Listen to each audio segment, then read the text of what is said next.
تو حضرت عمر رضی اللہ تعالیٰ عنہ حدیث کے راوی ہیں، مشہور حدیث جس کو حدیث جبریل کہا جاتا ہے، کہ آپ صلی اللہ علیہ وسلم کی محفل میں ایک شخص آیا،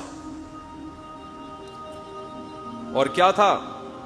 شدید بیاض الثیاب، انتہائی سفید کپڑے اس شخص نے پہنے ہوئے، شدید سواد الشعر، انتہائی سیاہ بال، لا یرا علیہ اثر السفر ولا یعرفہ منا احد۔ کتنی عجیب بات ہے، کہہ رہے ہم میں سے کوئی اسے جانتا بھی نہیں تھا، لیکن اس پہ سفر کے کوئی آثار تھے بھی نہیں۔ تو بہت عجیب سی بات ہے یا نہیں ہے کہ ایک بندے کے اتنے سفید کپڑے، جبکہ وہ اس محلے کا بھی نہیں، کیونکہ پہلے تو اونٹوں پہ پیدل آتے تھے نا، تو بھائی میلے کپڑے ہوتے ہیں، ہم کہتے ہیں پتہ نہیں کہاں سے آیا ہوگا، مصر سے آیا ہوگا، شام سے آیا ہوگا، کہیں سے آیا ہوگا۔ وہ لوگ تو سب ایک دوسرے کو جانتے تھے، جیسے گاؤں میں جانتے، صدیوں سے اکٹھے رہ رہے ہیں، لیکن کپڑوں کی سفیدی سے لگ رہا ہے بھائی مقامی آدمی ابھی نہا دھو کے آیا ہے، مگر ہم میں کوئی اس کو جانتا نہیں ہے، اور ایسا جوان کہ اس کے انتہائی سیاہ بال، اور نبی سے اتنی بے تکلفی کا اظہار جیسے کوئی پرانا دوست ہو، اپنے گھٹنے نبی کے گھٹنوں کے ساتھ ملا دیے، ایسے دو زانوں چپک کے بیٹھ گیا، اور اپنے ہاتھ اپنی یا نبی کی ران مبارک پہ رکھ دیے۔ تو کتنا عجیب منظر ہے، لیکن حضرت عمر فرماتے ہیں ہم میں یہ گویا حدیث کا مفہوم ہے کہ ہم میں ہمت نہیں ہوئی کہ نبی سے پوچھے کہ یہ کون ہے۔ بھائی دیکھ رہے ہیں بس، جو بھی منظر ہے دیکھتے رہو، ہو کیا رہا ہے۔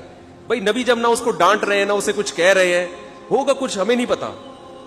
اور پھر آگے کیا فرماتے ہیں کہ نبی سے سوال پوچھا، یا محمد اخبرنی عن الاسلام، آپ مجھے بتاؤ اسلام کیا ہے۔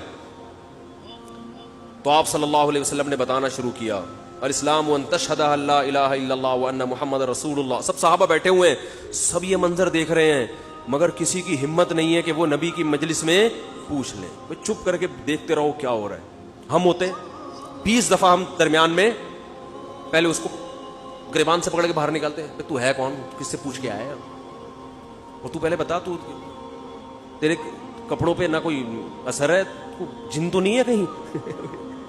بھائی دیکھ رہے ہیں کہ جب نبی کچھ نہیں کہہ رہے تو سب سے زیادہ اعتراض کس کو ہونا چاہیے تھا؟ نبی کو۔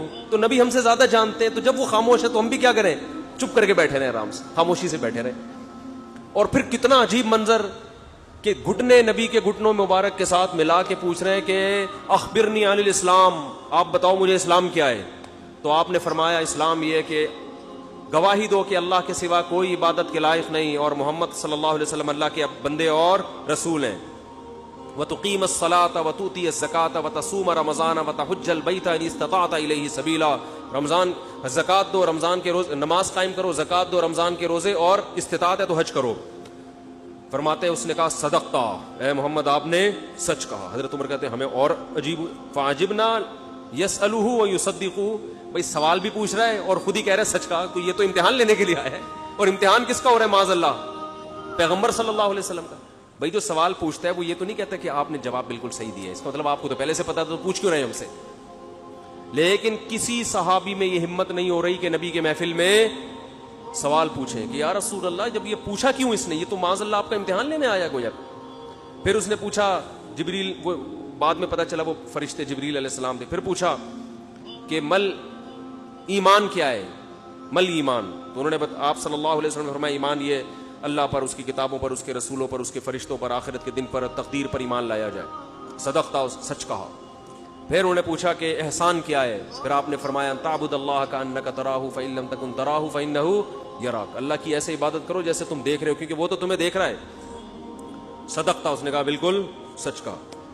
متی الساعہ، قیامت کب آئے گی؟ تو آپ صلی اللہ علیہ وسلم نے یہ نہیں فرمایا لا ادری، مجھے نہیں پتا،